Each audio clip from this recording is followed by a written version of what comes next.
the name, I don't think. So, Revenge of the Hanseatic League. So remember that. So a couple of things about the U.S. survey and my way of doing this. I put the U.S. survey in an international context. That's what's supposed to be what this book does. What Pokemon am I? This is a good question.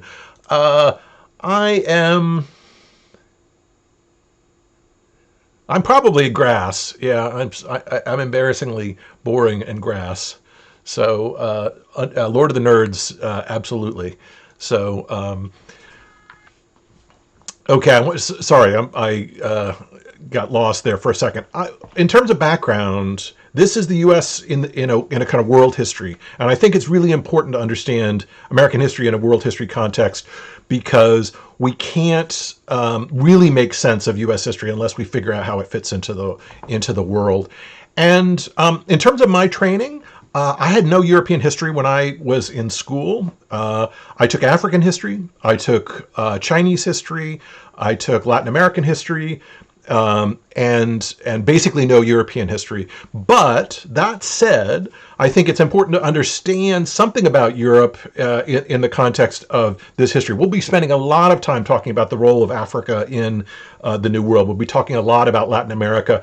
But today I want to talk a little bit about the sort of European background because it's helpful to understand. And what I want to do is do something that's not in the textbook. So the textbook talks about some of these people, talks about Martin Luther, talks about the Protestant Reformation, talks about the difference between Northerners, Southerners, right? So in this case, we don't have history that's written by by our government exactly. Although the controversy over whether we started in 1619 or 1776 has been in the news lately. What I want to do is kind of talk a little bit about the European background, just to kind of get a sense of. Not because I think Europe is all that matters, but because I think that are tensions in Europe that have everything to do with the New World and that are important for understanding the difference between northern and southern colonies, the difference between why it is that Northern Europe tends to send more people to the New World initially at first. Than elsewhere, and partly why we have slavery in the Americas. And to do that, I think we need to understand the Hanseatic League. Right? Okay. Excellent point. I mean, yeah, I would say, depending on who you ask, we also have a sort of certain interpretations of American history that are acceptable and unacceptable, but you can get multiple accounts of this at least, and there's a lot of debate among historians about this. But I want to talk today about how Protestants, merchants, universities, and militias created a new kind of empire in what will become the Americas. And this is a very different kind of empire. I want to understand it in the context of the conquistadors. And backing up, why is it that we started out with Spain and Portugal? They're on the edge of the Atlantic. They're fighting against the Ottoman Empire. They want to expand get to China.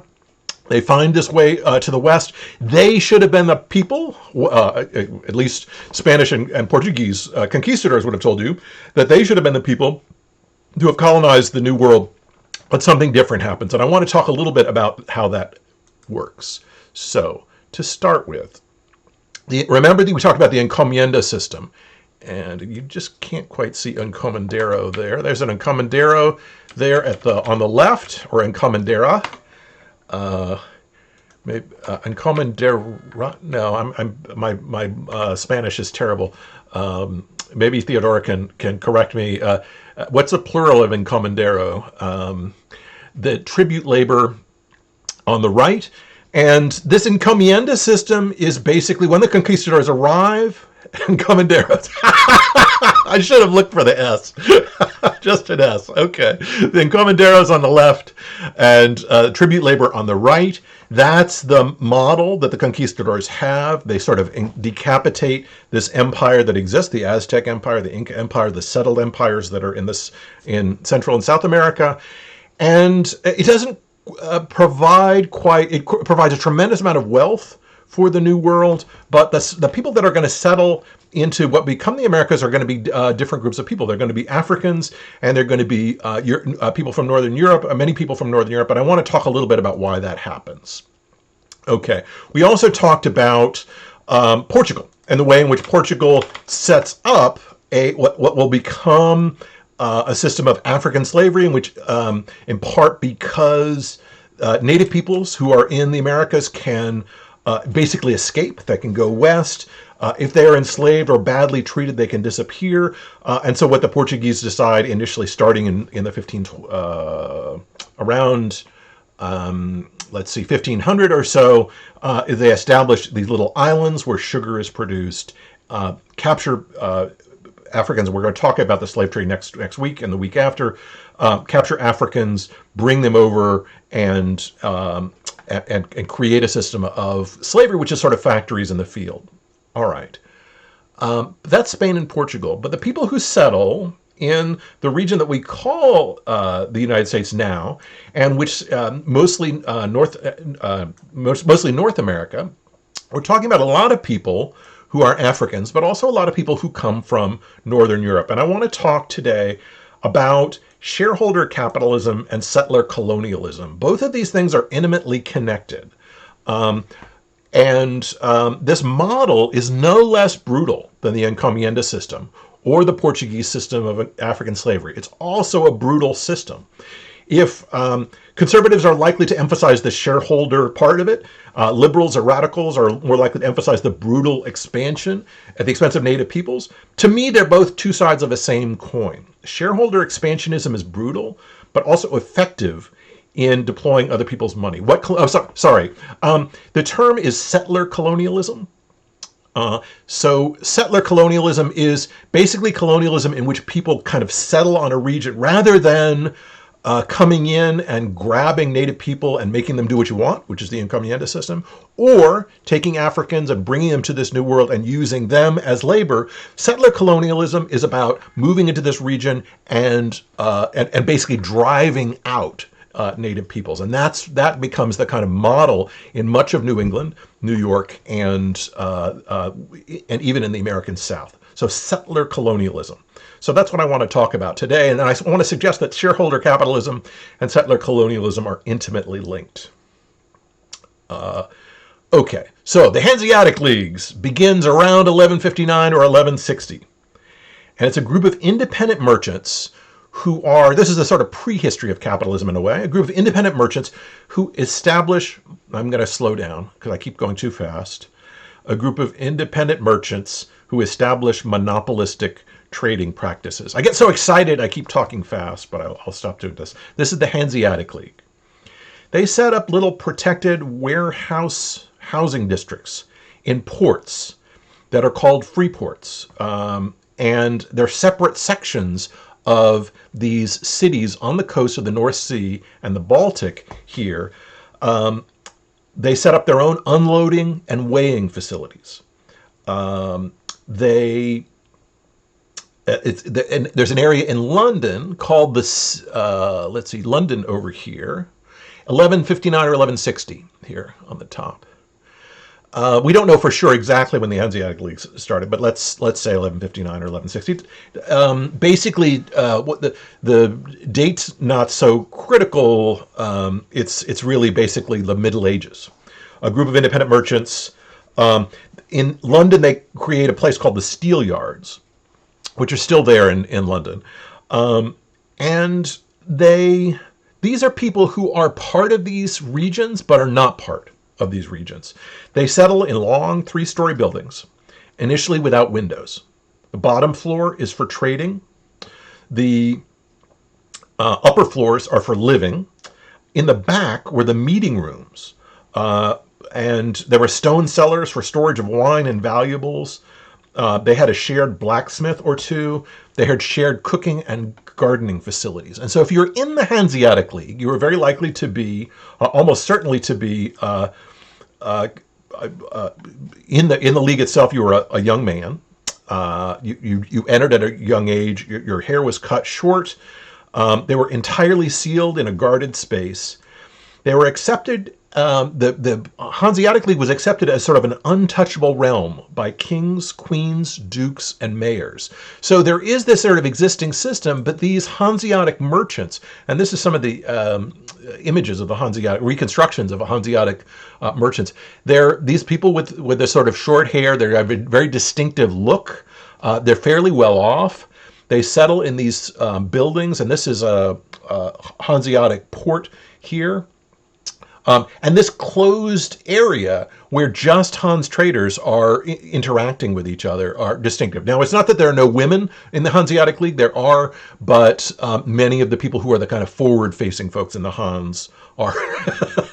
What's an e-boy? I've never heard that expression before. So anyway, so this is the Hanseatic League. Okay. The young boys were trained in Hansa schools in writing, double entry bookkeeping, and they were sworn to never marry. Now, the traditions that bring them together are from all over the world. So double entry bookkeeping comes from Italy. Arabic numbers comes from sort of the Arab world. There's sort of this is a distinctive kind of settlement. There were regular yearly meetings in Lübeck, which I said in 1400 was probably the richest place in the world, where most of the firms of the Hansa districts would be representative. Yeah, parents would give their children to the league. Then there would be league families, but much of the work of the league would be done by these independent kind of boys and young men. It's not that there weren't Hanseatic families, but the Hanseatic families weren't kind of involved in the direct trade. They are speaking and writing Germanic leagues. And basically what the Hanseatic League does is trade. They are the center of international or interregional trade on the Baltic and the North Sea. If you get grain, if you buy bread in England, you don't have direct conflict with the Hanseatic League. But if there's a plague or if there's a famine, the Hanseatic League are the people who have grain when no one else has it. They're the ones who have specialized tools. They're the ones who have spices and things like that. So it's a merchant cult. That's a great way of putting it. It's a kind of a closed system. They speak a kind of pidgin language, which becomes a sort of basis of modern. And this is all in Europe. This is all in Northern Europe. People would argue for hours and hours at the yearly meetings in Lübeck. And you had to be silent, though, if you were a minority of one, because occasionally one Hanseatic merchant would sort of get out of control. While as merchants, they were looked down upon by the landed gentry and the kings and the princes. They were collectively quite wealthy. Kings were jealous of the power of the Hanseatic merchants, but absolutely needed them when there were famines or shortages because they had storerooms and, more importantly, could order large quantities of food from other regions. So they could send coded messages to other Hanseatic merchants who would then deliver grain from, say, let's see, bear with me here for a second, who could deliver grain from Estonia and Livonia up here on the Black Sea down to London if there was a famine, or likewise bring salt from kind of northern regions elsewhere, spices and other those goods. The kings looked down on partly because they were jealous and partly because these were not, they didn't have names that were associated with noble lineages, right? These were people like the Fuggers, F-U-G-G-E-R. And not any country, because the Hanseatic League really were just in Northern Europe. So they were in England. They had an enclave in London, and they had a trade just along the northern part of Europe. Okay, and this is important because Fugger is just the last name. Probably one of the wealthiest families in the 1400s were the Fuggers. They were connected with, they were a big trading family, but they were nothing in this sort of elite, families that considered themselves important, the von, Steubens and others who were in this sort of, very kind of closely tied to their regions. So there's this hierarchy in medieval society where there's peasants and there are lords and there are kings and things like that. And these traders are kind of unconnected from that whole system. These traders are their own thing. They were also armed. there was a wall around the steelyards in London. And part of the price of being in the steelyards, and the reason that there was young men in it, was that the Hanseatic district promised that if London was attacked, 1/3 of the men in the district would defend the town with weapons. And they did have weapons. So they're kind of like armed merchants. So they're not just a merchant cult, like Matt Dean was saying, but they're also an armed merchant cult. Now, is this capitalism? Not really. It's kind of armed merchants. It's these armed merchants who drove out the Vikings, right? So the Vikings are around in 800 or 900. The Hanseatic League, these armed merchants, sort of drive them away. It doesn't exist in Southern Europe because the church is in the business of making loans. The Hanseatic League also made loans. The most powerful economic families in Italy and Spain were tightly connected to the church. These families, these Hanseatic merchants, had relatively little connection to the church. Yeah, they're kind of a privatized military. They're really more, their primary aim is trade, but they're also highly armed. And this has to do with the fact that there was tremendous kind of warfare in the Middle Ages in the North Sea and the Baltic Sea because of the Vikings and others. So they're more like traders first and soldiers second, I guess. Okay. This is crucially related to the Protestant Reformation because it's this region, the Hanseatic region, where we're going to see the Protestant Reformation really take off. Yeah, they are similar to the Genoese, except that the Genoese were tied to the church, and these people are not tied to the church. Okay. So we're fast forward now into 1517 when Martin Luther, a professor of theology, nails 95 Theses on the door of All Saints Church in Wittenberg, Saxony, and starts what we call the Protestant Reformation. He criticizes the sale of indulgences. Now, what are indulgences? Luther says that the Bible says repent, but the church, the Roman Catholic Church, has distorted this in get out of hell free cards, has distorted this into a system where you can buy your loved one out of purgatory by giving money to the church, right? So they give you an engraved certificate, for example, that says that your pervy uncle who died in bed with a child prostitute has a get out of purgatory free card, right? And will probably go to heaven, right? So you can no, it's not 95 Theses, it's 95 Theses. Basically, things that are wrong with the Roman Catholic Church. Luther says no. The church, criticizes what? He criticizes indulgences, the sale of indulgences. An indulgence is when you have committed some sin, you go to the church, you pay the church money, and the church gives you a card, basically says, you're not going to go to purgatory for this. You are forgiven. So the church tells you that you're forgiven.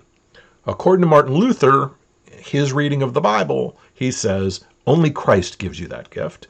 And only after reflection and penance can you be saved escape the fate that is due to you, not by giving silver to some priest. Does that make sense? So this is what the Protestant Reformation is he criticizes the Catholic Church for basically collecting money for people who believe that they can then be saved in heaven, or they privatized heaven, right? So that's the story. That's Luther's story. And this is where we get the Protestant Reformation. This is where Protestantism as a religion comes from. Is this critique of the Catholic Church? Now, this is an issue of faith. It's an issue of what's in the Bible, but it's also an issue of money. The indulgences operated as a kind of tax that supported the church. So people paid for these indulgences. They also paid a tax to the church, and many kings demanded a cut from the indulgence tax. So people got these indulgences from the church, and then kings or lords or princes or mayors or whomever in these cities would say, okay, you're the church, you can charge these indulgences, but we get 10%. And if the duke didn't get a cut, he could bar indulgences in his town. Okay, so basically these landed gentry and lords and others in these regions demand a percentage of the indulgences that the church collects. So they basically treat it as a tax, and they say, well, if you're going to tax people like this, we need to get a share. Okay, so what happens is that Duke George the Bearded, who is in the Duke of Saxony, we've got lots of beards in this class, just like El Cid, had prohibited indulgences in this town, Wittenberg, and Württemberg, technically in German. But another minister, Johann Tetzel, though, was selling indulgences outside the city. And Wittenberg people were flocking outside the city to buy indulgences from Johann Tetzel. And Luther suggested that this was unchristian, and that Tetzel was actually forgiving mortal sins with these indulgences, and Tetzel was actually sinning himself. Okay, so criticism of indulgences is old. It goes back before Luther. But the newly created printing press ensures that these theses are circulated all over Europe. These theses about the failure of the Catholic Church or the problems of the Catholic Church. Now think about the timing here, and this is really important. There's not a lot of discussion of the Protestant Reformation in this class, but to me it's crucial for understanding the Americas. Once Luther's, let's think about the timing, 1517, okay? So it's 4 years before the Siege of Tenochtitlan. Right? The Siege of Tenochtitlan is 1521. We don't need to know the dates, but it's right around the same time as Cortez is grabbing all this gold and silver from the New World. Much of the gold and silver that goes back from the New World to Spain, and this is like 11,000 pounds of gold and silver every year coming back from Havana. Much of that gold and silver is going back to Spain, which is going to fund Charles V. And Charles V is a Catholic monarch. All of this money that he's getting from the New World allows him to expand the church. Expand his reign. So he claims the throne of the Netherlands, of Spain, of Austria, and Italy, and he calls himself the Holy Roman Emperor. And this is basically, this wealth, his expansion, it's a direct result, an absolutely direct result of the kind of raping of Tenochtitlan, the seizing of all these goods from Aztec and Inca empires, and this money then going back to Charles V. He'll simultaneously then be fighting against the Ottoman Empire in the south and the Protestants in the north, who are increasingly uncomfortable with this expanding Catholic monarch who seems to be controlling much of Europe. Oh, right. So, right, Austria as well. He's Habsburg. The result of the pillaging in the Americas is all this money flowing back to Charles V and allowing him to expand. Right? So what does this have to do with the Hanseatic League? Well, what we'll see is that throughout Northern Europe, Holy Roman Empire, right? What we'll see throughout Northern Europe is states making allegiances with merchants. And these merchants' MO, their method of operation, is the method of the Hanseatic League. Number one, literacy. Okay? Just like the Hansa merchants who are trained to be literate, who then become, bookkeepers and others for the merchants. Number two is citizen militias, just like the Hanseatic League, which had to come up with swords and be ready to fight on behalf of London if they were attacked. And third is a critical attitude towards church and state. Because the Hanseatic League grew out of, going all the way back from 1100 to 1600, grew out of this sort of binding together of merchants who don't need the church, who don't need the state. This Hanseatic tradition is important for these merchants. And finally, fourth and most important is the use of debt to prosecute war. These people are increasingly going to borrow to fight. Rather than using the gold and silver that's coming from the New World like Charles V, these Protestants in the North are going to borrow money to fight against the sort of emergence of a Catholic superpower that's become incredibly powerful, incredibly wealthy because of his control of the New World. Okay, number one, literacy. This is the MO of the Hanseatic League and the MO of these Northern Protestants. Number one is literacy. Number 2, citizen militias. Number 3, a critical attitude towards church and state. Number 4, use of debt to prosecute war. To prosecute war. The codpiece? Yeah, he's wearing a codpiece there. Okay.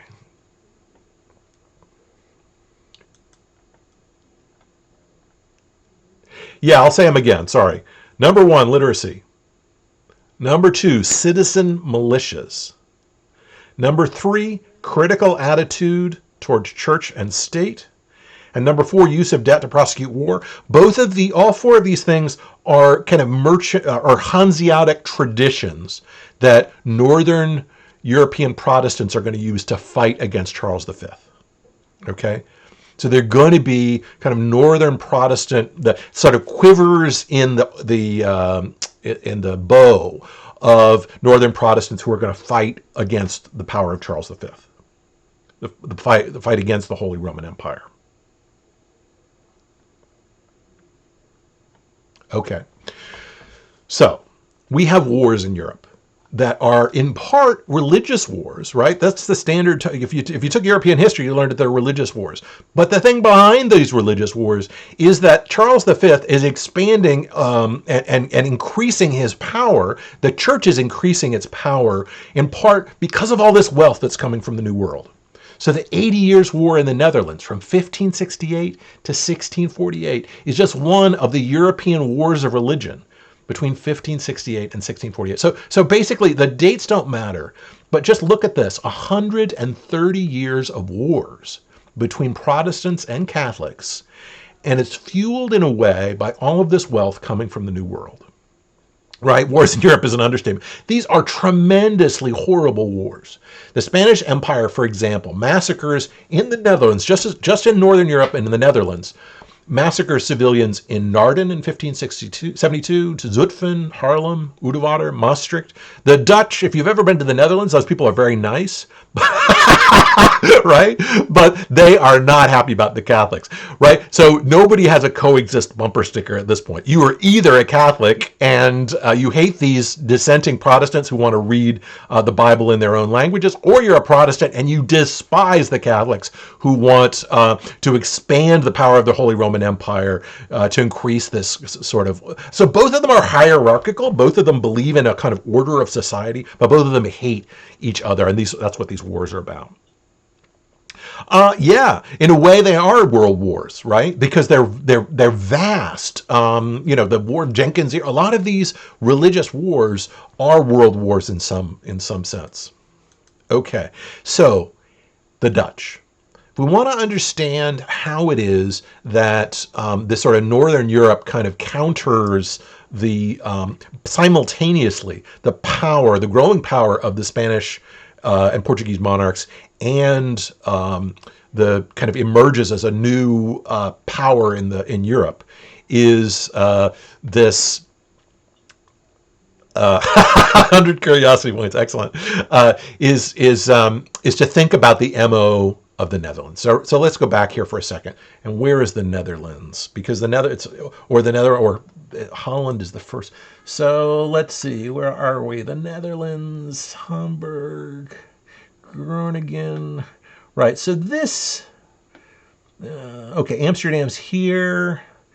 So this area here is the Netherlands, right? This area basically due east of England, going from, not quite Bruges, not quite Antwerp, but this whole area here is closely connected to Britain because right across the English Channel from Britain. This is the Netherlands. People speak Dutch here primarily, and the Holy Roman Empire is trying to sort of take control of the Netherlands, and the Dutch fight back using the tools of the Hanseatic League. The Dutch state's army funds mercenaries. They're funded by city trade revenues, just like the Hanseatic League had, and they're organizing to fight back against the power of the Holy Roman Empire, which is trying to eliminate Protestants, eliminate people who want to read the Bible in their own languages, who want to interpret the Bible in their own way. So the Dutch state's army emerges, and they're funded by city trade revenues starting in the 1560s. So this is right around the time. This is after the siege of Tenochtitlan, when the Holy Roman Empire is becoming more and more powerful in Europe. The Dutch burghers, this is the burghers are the people who are the kind of citizens who are merchants in the Netherlands, respond to Charles V by using these tactics. They also create Leiden University in 1575. I actually taught there about 5 years ago. And Leiden University, founded in 1575, is designed to provide education to sort of citizens and merchants and others, entirely men in this period, who are going to fight back against the sort of power of the Holy Roman Empire. They're going to create an independent Netherlands. The Amsterdam Stock Exchange is formed in 1602, and the Dutch East India Company are formed in 1602, and both of them are basically ways of gathering together money, creating debt to fight against this war. So the Dutch East India Company is expanding into, creating these colonies in other places that are going to allow the Dutch to fight back. So I don't want to suggest that these people are awesome. They're fighting against the Holy Roman Empire, but they have their own issues. Let's take a look at this one image. This is Rembrandt's, one of the most famous paintings of the 17th century and of the Dutch Golden Age. It's called the Militia Company of Frans Van and Kock, but we now refer to it as the Night Watch. This is an amazing image drawn by Rembrandt. Okay, so it represents the culmination of the 80 Years' War against the Holy Roman Empire, and it'll be the source of Dutch independence and the basis of a new kind of empire. It's painted in 1642, so later, but it describes the Dutch in this period. Okay, so first of all, thinking about other pictures here, what's different about this image from images that we've seen of, say, Charles V here with his codpiece? What's different about this image?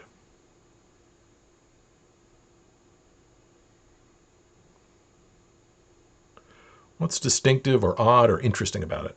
Just describe it. Depth. Okay, excellent. Beautiful display of depth. It's not formal. Okay, right. So there's kind of chaos going on, as Harris Matthews is saying in this picture. There's guns. Okay, guns going. Different kind of dress. Beautiful shadows. There's an angel in the center, right?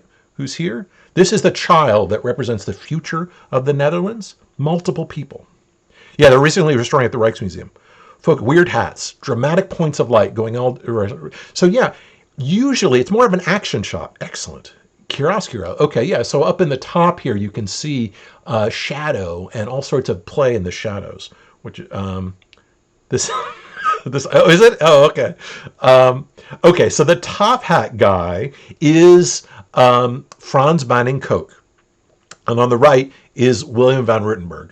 We have no idea who these people are. These people are just merchants who supported themselves. So back to chaos here for a second. So one of the things, usually in an image like this, there's an angel, right? Everyone there. A drum. Okay, excellent. So usually in an image like this, there's a line that goes across in an image. And there's a line that kind of shows you or organizes your view of the thing. And what you'll notice here is chaos. There's lines going in this direction, there's lines going in this direction, there's lines going in this direction. They're kind of all over the place. And they're supposed to kind of convey an energy of getting together and organizing for Dutch independence. Okay, yeah, it's a kind of heroism, but one in which, who's the leader in this picture? Maybe it's the guy in front. Maybe it's the guy with the top hat in the back. Maybe it's the person who's arming on the left. It's not exactly democratic, but that's also important, is that this is a citizen militia. Okay, this is the model of expansion that the Dutch are going to rely on. Everyone knows, what they show is that everyone knows how to fight. Okay, so on the left, there's the guy who's pouring the powder into his barrel. Somebody else in up here, where, let's see. There's somebody down here who's preparing for battle here. Somebody else is checking their priming pan. Somebody else is firing on the left. Where is the person who's firing on the left? I don't see it.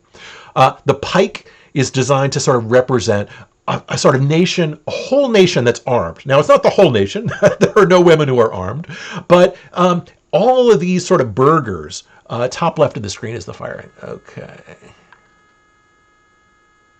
Excellent. I'm a little bit confused about this. I used to know where this was. They're preparing for a hunt. Okay, we know this because of the dog on the right. Okay, but at the same time, they're just as ready to defend their homeland with a pike, as we can see here, and bearing the flag of the independent Dutch cause. They'll demand. They surround the. Drake is around this period, yeah. So they're surrounding this little girl who represents the future. They're effectively guarding her against for the future. They've faced 80 years of war, but they're entirely unafraid. That's the sort of image that's being conveyed here. Is that these are people, everyday people, right, who are prepared to defend their country against king, against the church.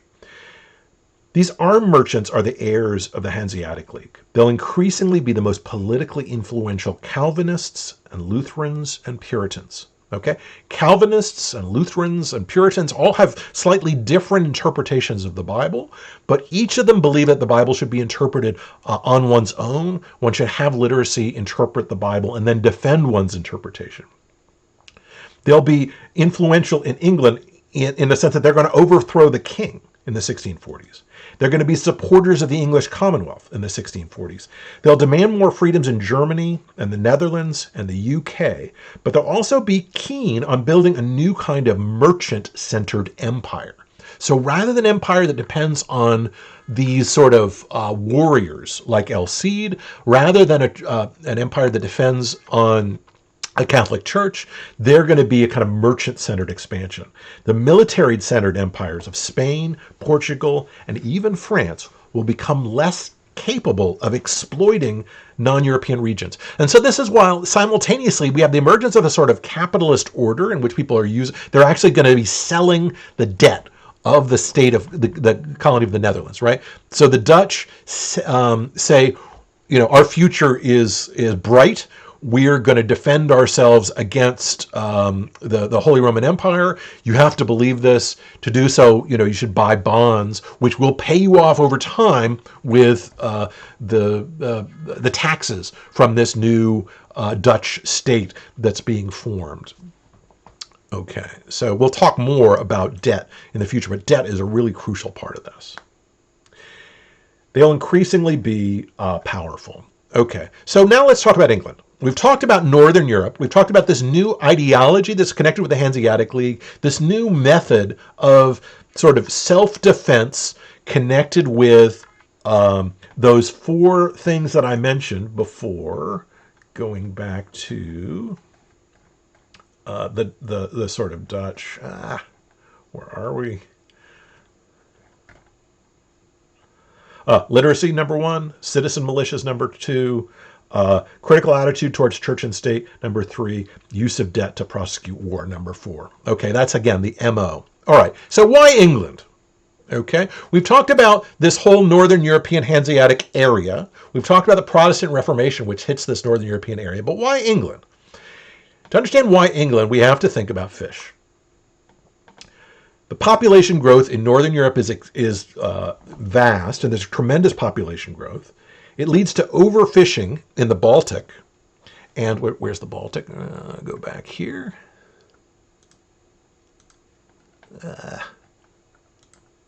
All right, so we've got the Baltic Sea here. So there's overfishing in the Baltic, overfishing in the North Sea, and as a result, once the new colonies are discovered in the West, by around the 1500s, thousands of British men and boys are fishing off Newfoundland and Labrador.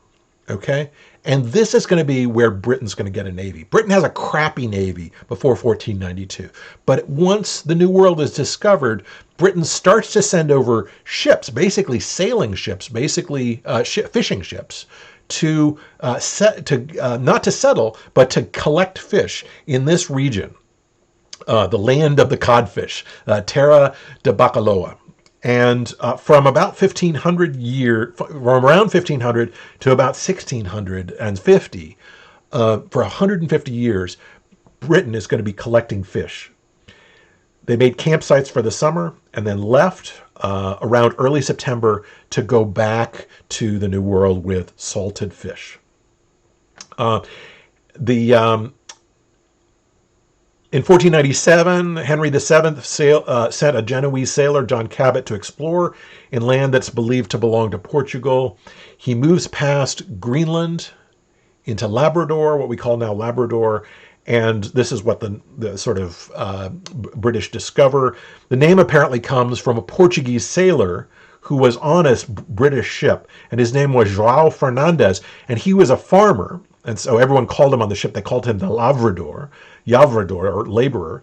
And he apparently was the first one to see the coast, and this whole land was named after him.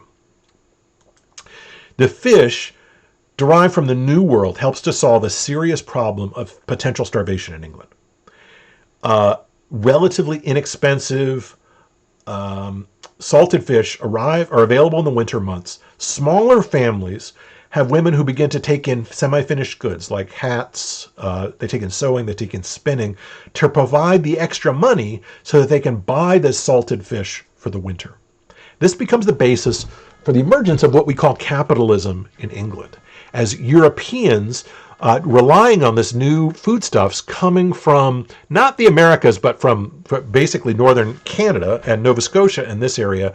These, what we see is a whole system of creating goods in the countryside, partially finished goods, which women are the primary workers in, creating these goods and selling them so that they can buy fish, so as not to survive, to be able to survive over the winter.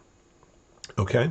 So there's this trade that grows that's connected with the development of capitalism. These women who are making hats, who are sewing, who are spinning wool, are eventually going to end up in 150 years later or so. Their descendants, their great-great-grandchildren, are going to end up in cotton and woolen mills in large quantities, producing those goods for sale around the world.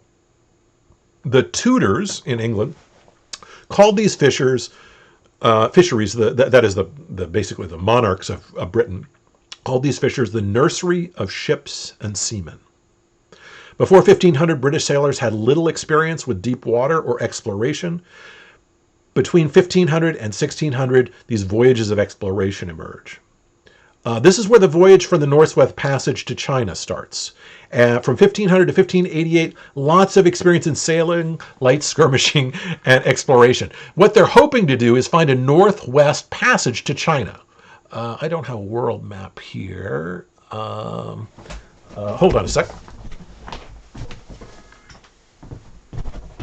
I do have a globe, luckily, so I hope you can see this. Can you? There we are, the globe here. All right, bear with me here. So the hope is to, this is not going to fit in, this is Europe. I'm not going to do this right. Okay. I have to do this backwards. Okay, the hope is to go from Europe over here across the Atlantic and get to China somehow through North America, through what's called the Northwest Passage. Sorry, I won't do this with a globe again. It doesn't work very well. The Northwest Passage, the hope is to get a Northwest Passage to China. We now know that with global warming, it's technically possible to get across Canada to the New World. But in this period, there was no way to get there. We now know that the only way to get there back in this period was around the South America. A very, very long trip. But what Europeans are hoping to do, particularly British people are hoping to do, is to find a northwest route across Europe to get to China, where there are all these spices and potentially all these customers for British goods. Okay, so that is, whoops. This is where Francis Drake then and John Hawkins emerge. And this is, I think, your question before, somebody's question before about Drake. Yeah. They found all sorts of spices from conquering nations that didn't like any of them, right? They didn't like the spices, right? Of course. Yeah, that's why. So we'll talk about why English food now is the dullest food in the world in a second when we talk about the Sir Francis Drake. I think that's right. He died in 1596. I think that's right. I have it down that way, so it must be true. So this is where John Hawkins and Sir Francis Drake emerge under Queen Elizabeth. They grab so let's not make these people into heroes, right?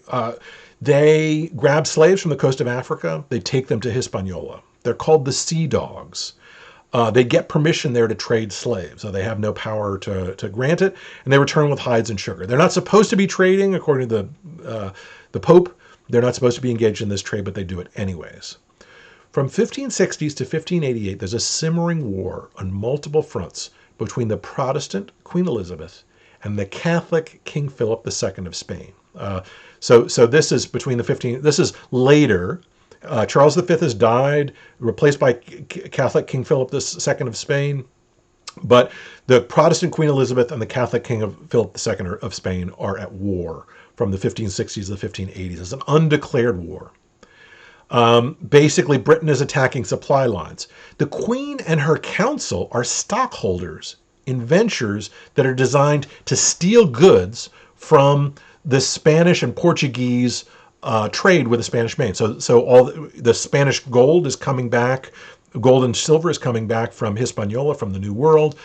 These British corsairs, legally sanctioned pirates are emerging to gather this gold. And we're back to debt here, back to debt and stockholding, because Queen Elizabeth buys stock in a company that's basically raiding Spanish treasure ships. She's not legally sanctioning it, but illegally and with her own money, she's sponsoring these voyages to capture silver and gold. The use of other people's money is crucial. Is every Protestant a capitalist? No. Is every capitalist a Protestant? Also no. But there's a blend of Protestant sentiment in these English raids with a kind of anti-Catholic sentiment, and also a kind of a use of kind of capitalist methods to attempt to defeat Spanish monarchs in their control of the New World.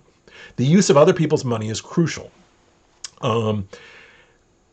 There's a blend. So there's capitalist investment in private companies that fund these anti-Catholic ventures. So that means that some random wealthy widow landowner in a woman landowner in the north of England around Manchester with thousands of pounds can invest in a ship that steals money from these Spanish galleons. Okay, so this is the way in which, in a weird way, kind of Protestantism and capitalism kind of blend with each other. It's not that capitalism is Protestant or Protestantism is capitalism, but Northern Europe, this area where the Hanseatic League is a place that's increasingly raiding Spanish and Portuguese control. John Hawkins' cousin, Sir Francis Drake, who discovers how to open the west coast of South America in 1577, and he circumnavigates the globe in 1577. The conflicts between Catholics and Protestants in Europe, which again is fueled in part by this discovery of the New World, leads to deadly wars.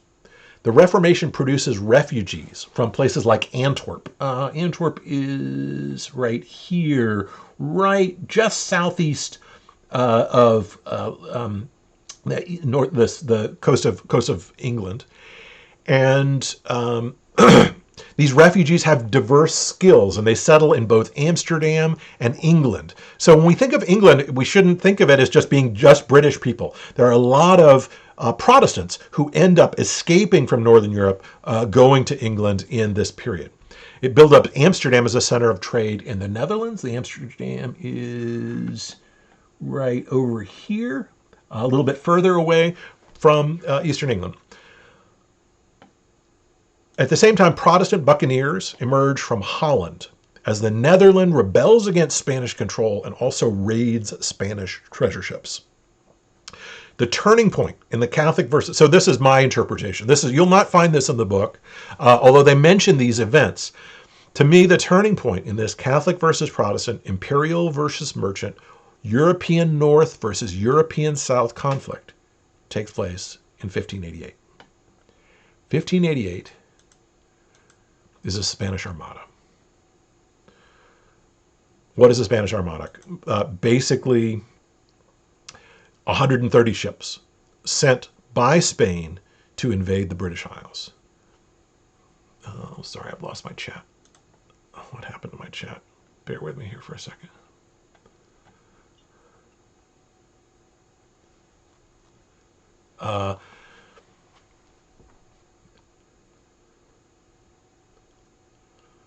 That is a child there. Yes. So this is Queen Elizabeth II, and she faces the Spanish Armada in 1588. 1588 is Spain's basically being a Spanish fleet, 130 ships, 10,000 sailors, something like 20,000 soldiers who are sent to defeat Britain. Why? Because Britain is secretly allied with the Dutch in raiding Spanish treasure ships, and they're going to put a stop to that. Okay, so the Spanish Armada is not just about Britain. It's not just about Spain. It's everything to do with the New World and who gets to rob the booty from the New World. Spain is drawing all this wealth from the Aztec and the Inca empires. Britain is siphoning it off, as are the Dutch, in these corsair expeditions. The Pope authorized Spain to invade England in 1588, or shortly before that, because of the English pirate raids on the Spanish Main. No, John wasn't in the battle. In fact, Queen Elizabeth wasn't really in the battle. She's at sea, but this is sort of one of her pages who's sort of trained to serve the Queen. 130 ships are sent by Spain to invade the British Isles, and they start here in Lisbon. They're set up and around, and there's a wind that blows from the southwest to the southeast, which benefits the British because the Spanish fleet, which is supposed to invade Britain and take control of Britain and turn it into a Catholic province, is beaten back effectively by these winds. The British create their own ships. Oh, yes, excellent, thanks. Pope authorized Spain to invade because the British were raiding the Spanish ships that were going to the New World. So these 130 ships are basically to prepare for a ground invasion, which is going to come from Calais. That basically all sorts of other ships are going to emerge and land in the coast of England, take over all of England, Ireland, Wales, and Scotland on behalf of the Catholic monarch, and basically turn Britain into a Catholic country. Elizabeth calls it a Protestant wind that comes from the southwest that benefits her. A whole bunch of them, by this point, by 1588, it's been about 88 years that Britain has had ships, serious deep water ships. And it's these ships that are effectively fight back the Spanish. They send, the British send fire ships, which are basically ships where you set a ship on fire and point it in the direction of the ships that are Spanish ships that are moored, preparing for an attack on Britain. These fire ships are incredibly effective because the Spanish are forced to cut the anchors, and then they're drifting at sea, and so their whole formation is broken up. And it's at this point then that British ships with lots and lots of artillery are able to defeat the Spanish Armada. So this was the sort of D-Day. This was supposed to be Catholic D-Day, right? This was supposed to be the Catholic defeat of this Protestant mofos who are stealing all the gold from the New World, and it fails. There are a number of conflicts here, and then eventually giving up, unable to send the soldiers over from Calais and Gravelines to Britain. This kind of ships are then forced to go all the way around Britain and go back to Spain. By then, the 130 ships have become a dozen ships, none of them seaworthy. By this point, 10,000 sailors have died, not just in the fighting, but also of starvation as they're trying to get away from Britain. A number of the Spanish ships actually fall aground in Ireland and elsewhere. So why does it fail? Yes, Spain was. Where did Spain keep all of its gold and silver? This gold and silver was going back to Seville. Why does it fail? A bunch of reasons. In part, why is any battle won or lost? In part, Spain is poorly prepared. In part, the head of the Spanish expedition is poorly prepared. In part, Britain has excellent intelligence. Queen Elizabeth has an excellent intelligence service that provides her with great intel on what's going on and when this invasion is going to happen. It's really starvation that kills them. They can't. Many of them die of starvation as the ships are going around trying to get back to Spain. It wasn't effective at all, no. The British ships are effective. What it does do, though, is put a serious pinch into Spanish and Portuguese conflict, ability to colonize the New World. After 1588, England will wedge its way into the leftover areas north of Florida and overland through Hudson's Bay to the other end of Canada. Okay? So the big takeaway of 1588 is this is what allows finally Britain to be victorious in its ability to expand in this region. Is Britain allied with the Dutch that are capable of doing this? Okay, so to conclude, after the defeat of the Spanish Armada, the English can try to get into the lands controlled by France, Spain, and Portugal in the New World. Their strategy for colonizing will be slightly different from, although they'll borrow strategies from other European nations. They learn the fiscal danger of the overstretched Spanish Empire. Let's take a second now about the Spanish Empire. The Spanish Empire seems like a great idea for Spain. It seems like makes Charles V a great deal of money. But one of the things that results from all this gold and silver coming to the New World is runaway inflation. So what's inflation? And how would it come about through these treasure ships? This is one of the fiscal problems of the Spanish Empire. Inflation is a rise in prices, right? So the cost of goods, the cost of your bread goes from 50 cents or $1 a loaf to $5 a loaf. Devaluation of money. Okay.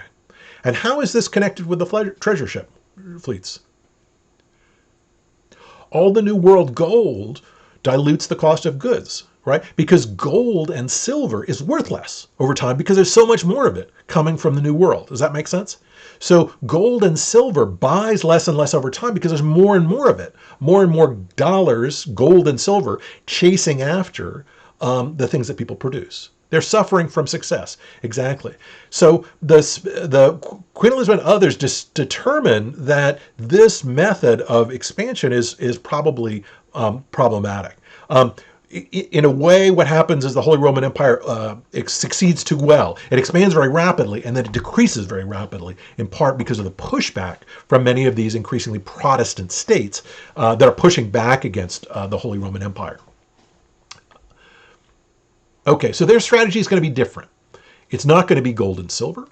They're going to use private companies like the Virginia Company, like the Georgia Company, that are going to spread the risk and advantages. Rather than relying on a single conquistador, a single military expedition, there are going to be a number of competing expeditions to expand into this new world, like the Virginia Company, which is going to supposedly, its plan is to settle Virginia, like Oglethorpe's Georgia Company, which is supposed to expand into Georgia.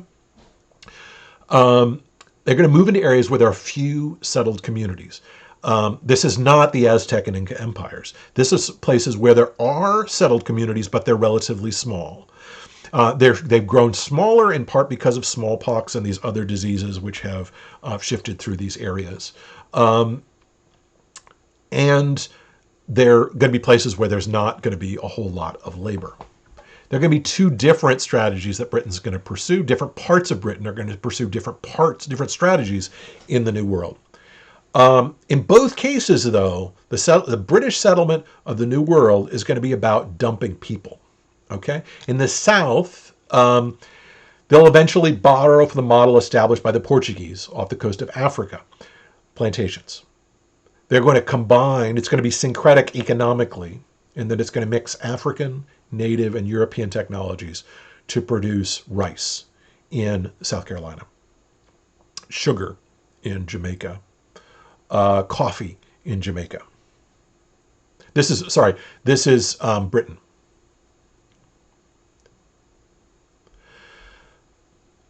The Virginia and the Carolinas and Georgia will become a dumping ground for orphanages and prisons.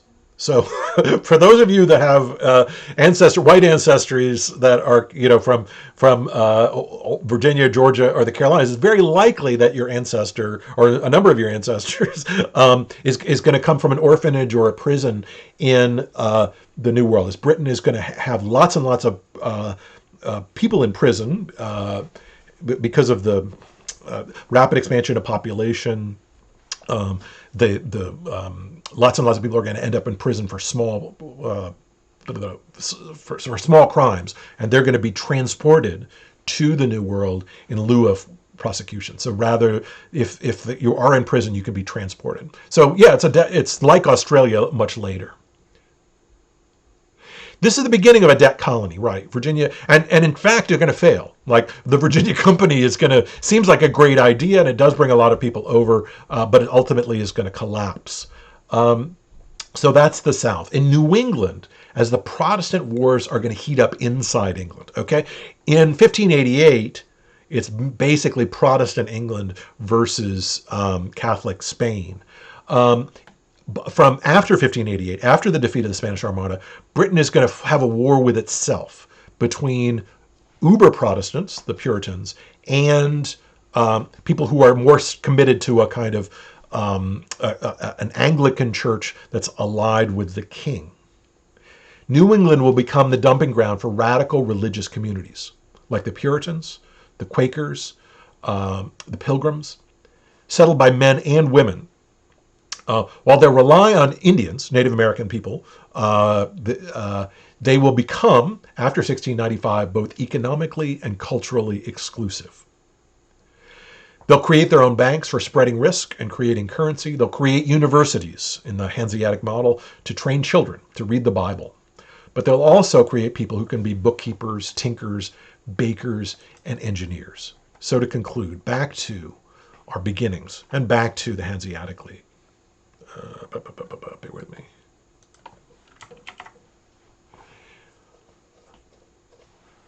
There is this new tradition, or somewhat hybrid tradition that emerges in Northern Europe, connected with Protestants, connected with merchants, universities, and militias. That's going to create a new kind of empire.